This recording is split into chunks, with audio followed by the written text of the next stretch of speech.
Juan Kapitulo 6, versikulo 35. Si Jesus miingon kanila, "Ako mao ang pan nga naghatag sa kinabuhi. Ang muari kanako dili nagayod gutumon, ug ang mutuo kanako dili nagayod uhawon."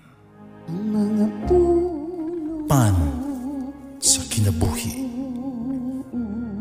maglikon unta sa mong pagtuo ug gagakabi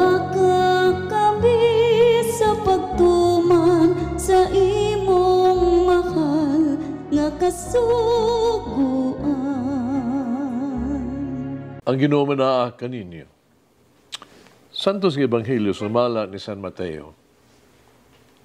Unyang ibiya sa Jesus niya atong dapita. Samtang naglakat siya, nakita niya ang usa ka gobernador sa buhis. Nganlag Mateo. Naglingkod sulod sa iyang opisina. Mingon si Jesus kaniya, "Sunod kanako." Itindog si Mateo, isunod kaniya. Samtang nagkaon si Jesus dito sa balay ni Mateo, may daghang gobernador sa buhis o mga makasasala na miduol niya misalo kaniya sa iyang uban siya mga tinunan. Nakita niini ang pila ka mga Fariseo niya miingon sa iyang pinangyang mga tinunan ngano nakigsalo man ang inyong magtutudlo sa mga gobernador sa buhis o sa mga kasasala. Nakadungog si Jesus kanila ug mitubag, ang mga tao nga walay sakit wala manginahanglag doktor kundi ang masakiton ra. Lakat, susihan ninyo kung unsay kahulugan nining bahina sa kasulatan nga nag-ingon. Wala ako manginahanglan o mga halad nga mananap kundi kaluoy. Wala ako muanhi aron pagtawag sa mga matarong kundi sa mga makasala. Ang Ebanghelyo sa Ginoo. Pasalamati ang Ginoo kay siya maayo, ang iyang gugma mulungtad hangtod sa kahangturan. Pasalamati ang Diyos sa tanang mga Diyos, ang iyang gugma malungtaron.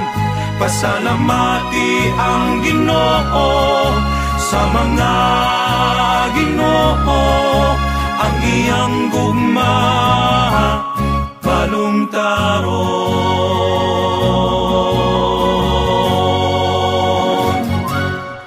Atong kumalandungan ang mga karakter sa mga personahe sa Ebanghelyo karong adlaw. Una mao si Mateo. Gobernador siya sa buhis. Isip usa ka maniningil sa buhis. Giisip siya nga usa ka makasala.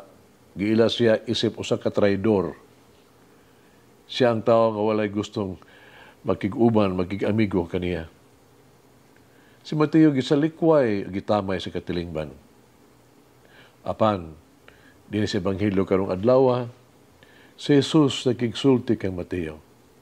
Gitawag si Mateo, ni Jesus si Mateo, siya mikaon diha sa iyang panimalay. Gitawag ni Jesus si Mateo, siya nagkikasilagan sa mga tao. Kitanyag ni Jesus ang iyang paghigalaay kay Mateo, kaysa lagi way gusto maging-uban kaniya. Si Jesus wala magbutang og mga kondisyon, no? Uksagdanan so pakita sa mga tao. Si Jesus dili maghatag og mga sugdanan sa pagdawat sa mga tao. Alang kang Jesus ang tanan welcome. Alang kang Jesus kanunay aduna gyud kaduhang higayon, second chances. Aduna kanunay kaluoy. Si Jesus nagpadayon pagtawag kanato, no? Sa panginahanglan nga kita nga iyang gimahal. Si Jesus wala magsalikway kami sang kinsa. Wala niya ikondenar, di siya makondenar. Kanunay kita niya giagdag yun ni Jesus nga makiguban kaniya. Si Jesus nagpaila siya kagulingon uban ni Mateo. Ang ihang paghihigala kang Mateo o sa uban mga mangingilis og buhis, maniningil og buhis. Nagbabalik kanila sa ilahang mga dignidad, igong mga tao. Kini pahigalaay ni Jesus, naghatag kanila og bag-ong kahulugan, og bag-o sang direksyon silang kinabuhi. Busa din nakaingon kita, nga si Jesus mao ang nangita ka nato, nagtawag ka nato sa pagsunod kaniya, aron kita makatagamtan sa iyang pakiguban ka nato. Si Jesus nagigsalo ka nato, nag-uban ka nato nining kinabuhi. Siya nagtawag ka nato ngadto sa usa ka bag-ong kinabuhi. Usa ka kinabuhing dias pahigalaay uban kaniya. Gitawag ta niya og gipaambit kini ang pahigalaay sa uban. Napakataw nato karon atong kaugalingon. Kan kinsa man nato dadon, kinsa man dadon to ngadto kang Hesus. Kinsa nato ang dapiton aron makasinati sa pahigalaay o pag-ambitay diha ni Jesus. Nunoy ang mga pulong ni Jesus alang kanato. Kini mao, sunod kanako. Na. Mutan-on nato karon atong kaugalingon. Kinsa katong dad-on nato kang Jesus. Unsa mga butanga kinahanglan natong itugyan ngadto kang Jesus. Kini usa ka makapatandog kaayo nga yugtos kinabuhi ni Dr. Martin King, Luther King. Nag-antos siya pag-ayo. Nakadawat usab siya og mga daghang hulga siyang kinabuhi. Sa iyang mga kalisdanan, kanunay siyang budanghop sa Dios. Sa diha nga ang panglutos hilabihan na jud kadaghan o ang kaluwasan sa iyang kinabuhi na miligro. Sa diha nga ang iyahang kredibilidad, ang iyahang pagtuo, gibutang na sa linya, namiligro siya. Siya may hukom yun. No? Pagdangop, no? Pagdala siyang kalisod, ang mga problema ngadto sa Dios. Giaso niya. Pupauban sa akong ulo nga ug mga kamot, nagduko ako ug lumalandong pag-ayo. Ang mga pulong nga akong gisulti sa Dios sa tungang gabi, tin-aw paghihapon sa ako ang panumduman. Ginoo, ani ako sa pagbarog sa akong gituho ang husto. Pero karon nahadlok na ako. Ang mga tao nagtanaw o nagsalig ka na ako alang sa pagpangulo. O kung ako dili, mabarog silang atubangan. Uban, ito kaisog, sila usab maluya.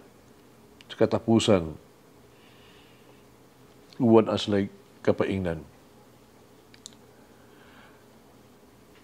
I can't face it alone. Then, siya ni angkon yung grabe na kaayo ang iyang eksperyensya, ang iyang kahadlok. Pero human siyang pag-ampo, iyan na tagataman ang presence of God. Para kaniya ang usa ka hilom kaayo, silent, apon gamhanan nga presensya, umao nga naligo niya pagsalig sa Dios. Nga daw nag-ingon kaniya, barog alang sa pagkabatarong, tindog alang sa matuuran, ug ako anaa sa imong kiliran. Busa Dr. Martin Luther, kini nahimong mas andam na siya og isog sa pagbarog sa matuuran, pagsunod sa Dios o patubang sa tanan. Mag-ampo kita, maagkop umaluliong Ginoong Hesus. Ikaw ang akong tabang o paglaom ning kinabuhi. Muduol mudangop ako kanimo aron magampo alang sa mga panginahanglan. Silang sa akong sukawadon, hinaot nga sila unta mudangop kanimo, umusalig sa imong pag-atiman. Hinaot nga dili sila mawad-an sa paglaom, us kanunay makit-an gyud ang imong tabang. Hinaot nga dili sila masugamak sa mapait kaayong kinabuhi. Nibudangop sa mga negatibong mga buhat, ngilan nga mga buhat. Ipadala umaaghop nga maluluyon nga Ginoong Hesus. Ang mga tao nga maluluyon haron pagtabang kanila. Hikapa ang mga tao nga maghimong matinagdanon kung maghihatagon kanila. Giyahi ang mga adunay daghang ikapaambit ug tabangan unta sila bang hinahanglan. Hinaot nga ang tanan matinabangay sa pagbayaw kanila ug pagtukod sa usa ka matinabangon nga katilingban. Amen. Mama Mary, help me to respond to the call of Jesus with faith and love. Saint Anthony Zacaria, pray for us. Mulangin ang Diyos magagahom sa tanan, Amahan, Anak, Espiritu Santo. Amen. May the Lord of the divine mercy bless us all, heal us from all diseases and suffering. Ayun unta niya kita, tanang mga sakit na sa lawas o sa kalag, body and soul. In the name of the Father, the Son, and of the Holy Spirit. Jesus, I trust in you. Amen. Whoever eats the bread of life will never hunger, says the Lord. Kay galaan inyong nabati ang pagpaambit ug hamubong pamalandong sa pulong sa Dios pinaagi sa tulumanon. Pan sa kinabuhi nga gidumala ni Monsignor Daddy Silva. Hangtod na usab sa sunod higayon, daghang salamat. The bread of life